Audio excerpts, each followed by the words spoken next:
Saya tu cuba buku abang. Okey. So saya teringin lah nak kaji abang. Lepas tu saya tengok gambar abang ngakak. Oh, abang ngakak sekali dah. Okey, ha. Kahwin lah gambar Oh. tu. Gambar bujang lama lagi lah tu.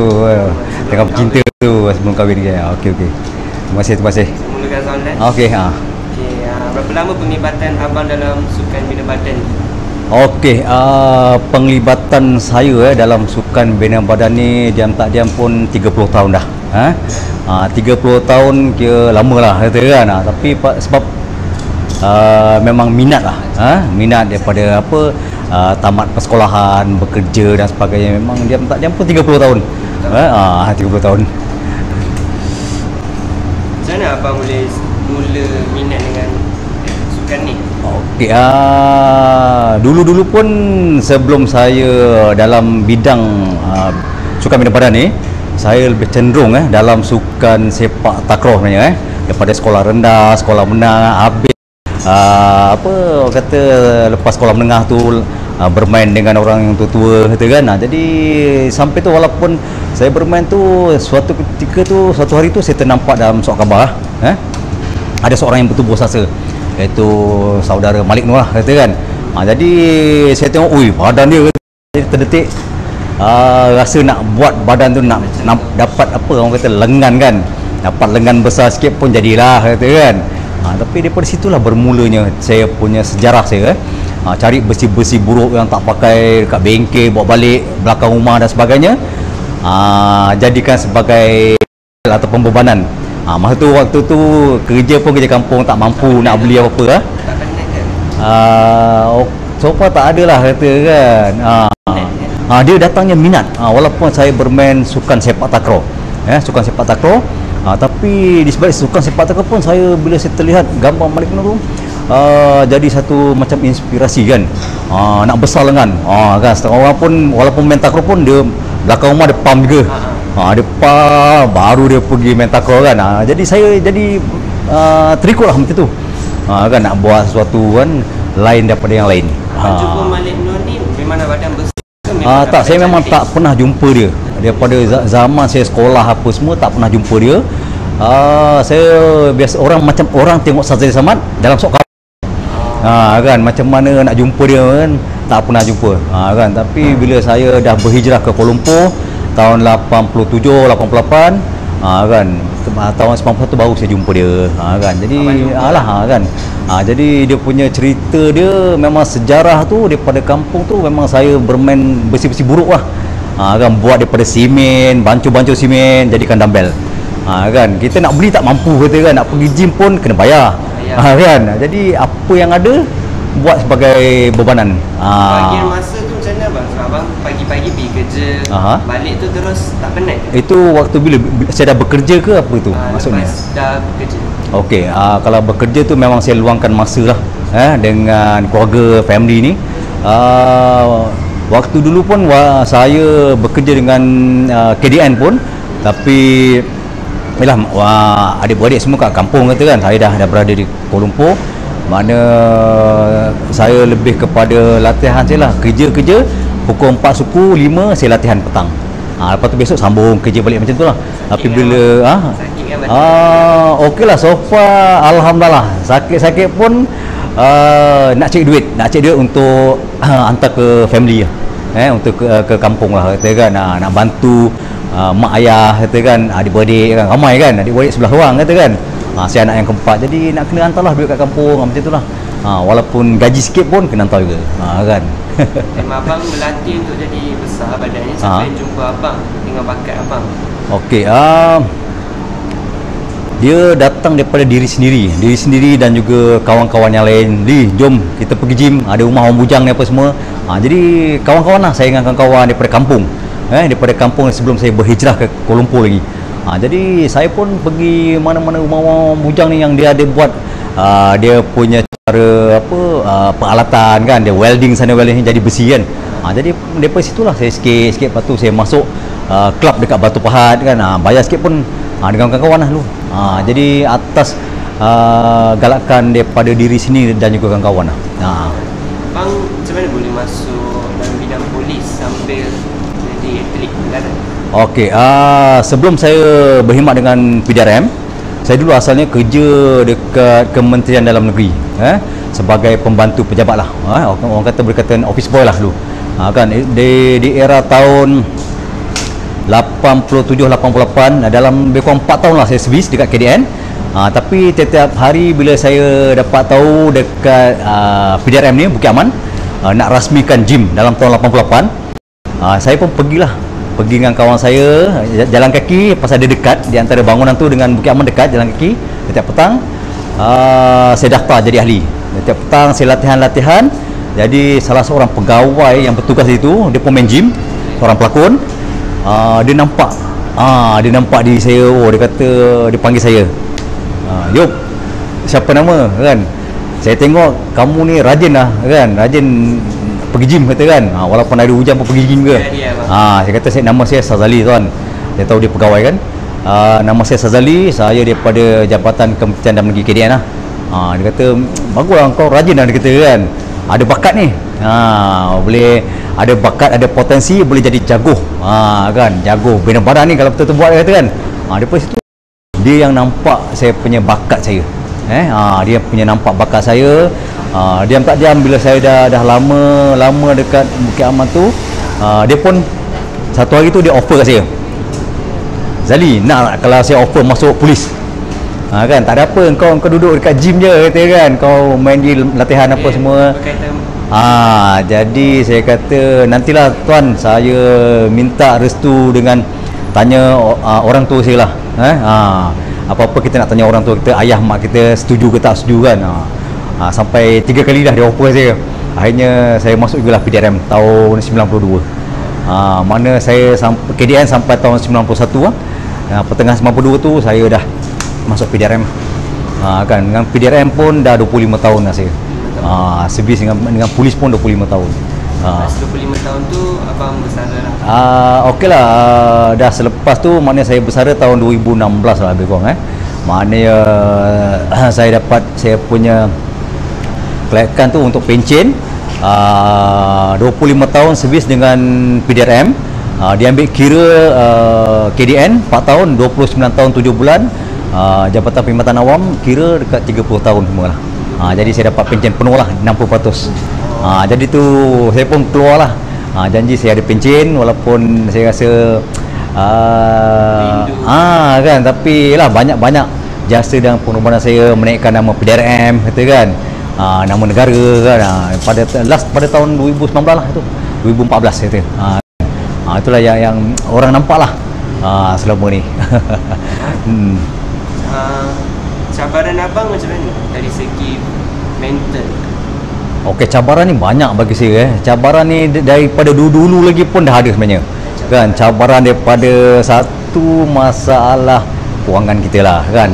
Bila kita nak besarkan otot, semua nak cek duit, nak ada duit, nak ada makan, kan. Kalau tak cukup makan, otot tak besar, kata, kan. Tapi walaupun gaji sekecil dalam dulu lah 300 pun, tapi dah minat saya nak main besi pun, saya dapat juga buat badan silau, kata. Kan, dapat juga walaupun makan nasi kosong, nenas, apa saja, kuah sup, biasa-biasa, walaupun duit tak cukup pun, tapi semangat saya kuat, cekal. Daripada dulu saya nak buat badan saya, nak dapat, akhirnya dapat juga jadi juara Malaysia lah dulu, kan. Walaupun kewangan tu tak cukup, tak stabil pun, tapi alhamdulillah berkat kesabaran saya, kecekalan saya jadi juara Malaysia lah dulu. Malaysia, Asia, kan, sebelum saya jadi juara dunia. Mana semangat saya memang kuat lah, kan. Dia punya tu lah. Lepas tu kadang-kadang kita nak pergi latihan pun satu juga, kata, kan. Banyak yang kita perlu tempuh lah, benda-benda macam ni semua. Cabaran dia banyak, terlalu banyak cabaran, kan. Cabaran dalam pertandingan, cabaran dalam latihan lain, semua lain.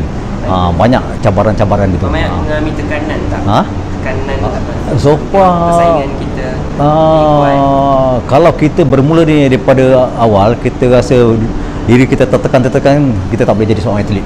Tapi kita buat macam biasa je. Duit cukup ke, duit tak cukup ke, kita teruskan latihan kita. Teruskan latihan kita jangan mudah mengalah. Itu pesanan saya lah. Dekat-dekat semua siapa yang nak jadi seorang atlet yang betul-betul, jangan mudah mengalah kan, jangan mudah patah semangat orang kata. Teruskan perjalanan perjuangan kita untuk mencari kita sebagai seorang bergelar juara, impian kita. Itu yang paling mustahak lah, kan, dalam nak buat pembentukan otot badan ni nak menjadi lebih sasa ataupun zaman sekarang sadar kan. Tapi jalan terus lah kan, jangan fikir kita tekan nanti kita lagi macam-macam kita fikirkan.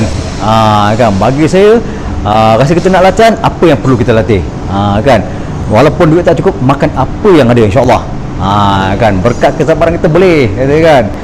Itu yang perlu saya tekankan dekat orang sana lah. Makan nasi putih. Ya betul, dulu pun makan nasi putih dengan telur pun jadi ke. Dengan kuah sup kan, orang tak tahu. Ini saya cerita balik, kan. Tapi semangat dalam jiwa kita ni, kan, kita nak membentuk, nak buat otot badan kita ni, kan, nak jadikan dia macam mana. Boleh, siapa kata tak boleh. Sebab ini pengalaman yang saya lalui 30 tahun yang dulu. Kan, jadi okey, pengalaman tu pun saya dah keluarkan dekat anak saya, Hazim kan. Jadi dia pun dah sebahagian. Hazim kan 20 tahun. Dah 20 tahun. Hazim mana Hazim? Okey, kejap saya tunjuk Hazim kan. Hazim dah 20 tahun sekarang pun dah boleh sama-sama latihan dengan saya. 20 tahun, badan dia pun dah bagus sekarang. Diam tak diam pun dah 2 tahun dia buat badan dia. Nampak dah lebih lebih baik lah, daripada apa yang saya monitor dia. Monitor dia daripada segi latihan, makanan harian, suplemen. Jadi nampak dia punya pembikinan badan dia semakin hari semakin bagus, semakin bagus. Maknanya dah ada waris saya lah, kata kan, Hazim ni. Kan, dia pun memang minat yang sama macam saya. Daripada dulu pun dia boleh main badminton, sekarang dia dah jadi boleh, dia pun macam ayah dia juga. Boleh main sepak takraw, boleh main pingpong, macam-macam saya juga. Kan. Okey, berat sekarang dalam 78 lah, 78 kilo. 78 kilo. Biasa saya naik dalam, paling tinggi saya naik dalam 82 kilo masa saya tengah bulking lah. Kan, tapi sebab saya jaga pemakanan saya sepanjang tahun. Pemakanan yang kurang berlemak, berminyak sepanjang tahun. Kalau saya nak makan sedap pun, saya makan dalam bulan 12 lah. Macam itu saya makan sedap, nasi lemak, mi goreng apa, tapi under control. Saya memang suka jaga sistem pemakanan saya. Jadi tubuh ataupun penghadaman kita lebih baik lah. Dalaman kita. Sabaran abang dari segi nak tahan makanan, macam tak boleh makan ni, tak boleh makan tu. Mula-mula memanglah, kalau dulu kata kan, bila lepas habis competition kan, pertandingan, mesti dia punya keinginan nak makan aiskrim ke, semua nak makan, kata kan. Bila saya dah jadi juara, daripada juara Malaysia, juara Asia, lepas tu nak pergi ke juara dunia, saya dah mula kawal makanan saya. Makanan-makanan macam mana nak dapatkan kualiti otot yang bagus. Kualiti otot yang bagus tu daripada segi pemakanan lah. Memang kita nak makan sedap, kita nak bantai apa makan semua kan, tapi nanti badan kita jadi sembuh balik, gebu balik kan. Nasi putih abang, nasi putih tak apa kata kan, tapi pasal benda yang kita dah lama tak makan dia, dah lebih 3-4 bulan kata, macam benda-benda minyak, goreng-goreng, manis-manis, dia cepat masuk dalam badan kita, cepat resap dalam badan kita, jadi badan kita cepat jadi gebu. Jadi kan, makan nasi banyak, badan kita tak gemuk. So far makan nasi banyak kena dengan cara latihan dia. Kita cardio balik, kita burn kan dia punya kalori-kalori yang kita makan tu. Itu penting lah, kata kan. Jadi kadang-kadang semua orang pun nak tahu benda-benda macam ni kan. Itu yang banyak saya menitik beratkan lah benda ni kan. Kepada siapa-siapa kan, belajar apa itu asas bina badan, macam mana nak jadi apa, nak membentuk otot badan, macam-macam lah, kata kan. Boleh kongsi lah dengan kan. Abang cuba teka berat badan saya. Berat badan? Cuba abang teka. 60 ada? 70. Pasal 7. kamu tinggi ya kan, 77 lah. Sebenarnya saya pun sebelum saya pun main gym juga. Okey, tapi berat saya 60 lebih. Lepas saya main gym 8 bulan. Okey. 78 lah. Tak sambung lagi. Tu tak percaya ke 78 Pagi tadi dah timbang 78 kilo. Saya stop lah dah masa gym. Okey. Abang punya badan kualiti. Dia punya otot muscle kualiti. Pasal daripada segi apa? Penjagaan sistem makan lah. Sistem makan, latihan, suplemen. Itu yang paling bagus lah kalau kita nak maintain badan kita. Kan. Kalau kita nak besar badan, kalau nak rip saja badan. Macam mana kalau nak rip saja nasi tak payah makan lah. Setengah orang kadang nak rip pun boleh katakan, tapi daripada segi latihan dia pakai super set high rep katakan, lebih kepada repetition tinggi lah. Lepas tu awal nasi dia pun dikurangkan makan nasi, jadi boleh nampak dia punya jalur gemilang dia tu boleh nampak lah nanti. Kan, jadi dia akan lebih shredded ni, lebih rip ni badan dia. Repetition kena tinggi kan, tengok pada dia punya stamina, kemampuan energi dia masa latihan. Itu penting. Jadi makanan macam mana bang? Kalau tak makan nasi putih kena kurangkan kan? Okeylah, makanan daripada segi faktor makanan ni, kita ada karbohidrat, kita ada sumber protein, ayam, ikan, telur, daging, semua tu semua protein kita perlukan. Kita ada karbohidrat, kita ada protein, kita ada sayur-sayuran apa semua, buah-buahan, itu perlulah kan dalam pembinaan otot kita. Kan, jadi apa yang saya belajar dekat US dulu, saya pun tak percaya. Guru saya cakap itulah makanan yang paling baik untuk membentuk otot badan kita. Sayur. Ayam, ikan, daging, telur, roti, tu kan. Itu semua makanan yang kita makan lah. Kan, daripada kita punya pembesaran kita. Kan. Banyak orang semua nak cepat kan, tapi dia tak ingat dia punya makanan harian tu. Itu yang paling penting. Yang makanan harian itulah saya kata, ayam, ikan, telur, daging, buah-buahan, sayuran apa semua tu, sumber protein apa, karbohidrat apa, vitamin apa, fiber. Kan. Itu yang kita nak makan tu. Kan, jadi kita tahu nak membentuk otot kita macam mana kan. Kalau kita gemuk sangat apa semua, kita kena kurangkan makanan berlemak-lemak, minyak. Kita kena rajin buat kardio ataupun berjogging. Kita nak turunkan kan, macam fat loss apa semua kan. Macam-macam lah dia punya latihan dia. Kan, makna